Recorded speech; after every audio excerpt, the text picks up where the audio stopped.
The Innovation, Technology, Entertainment, Esports Lab at Florida Memorial University. Craig Skilling, Director of Esports here at the only HBCU in Miami. And here we are to really give the blueprint on what it took for us to get here, because it wasn't easy.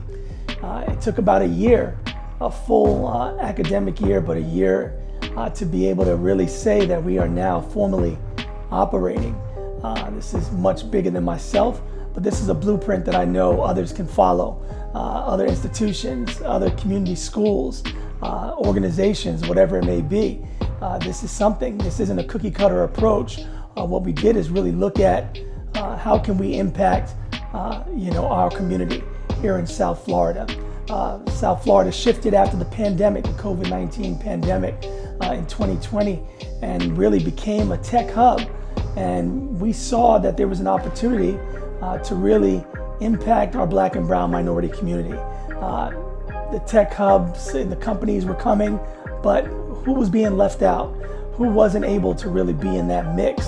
So what are we referring to? We're talking about innovation. We're talking about technology. We're talking about how the entertainment industry has been impacted. And we're talking about esports, an area that a lot of our Black and brown minorities probably aren't even familiar with, right? To be able to say you're an esport athlete.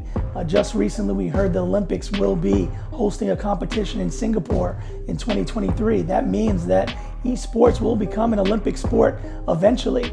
So what does that mean to Black and brown minorities that aren't familiar with what's happening? Yes, they play their favorite games, and those that aren't playing their favorite titles, it's because they don't have accessibility.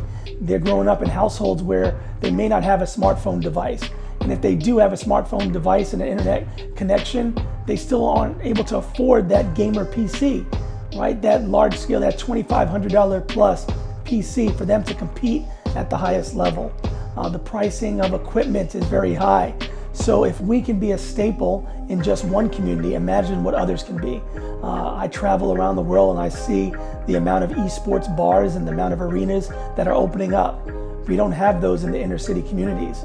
So how can they go ahead and compete? Well, other institutions, HBCU or minority serving institutions, or any institution for that matter, if you can open up a lab to the community, you have an opportunity to really help and impact our future generation, Gen Z.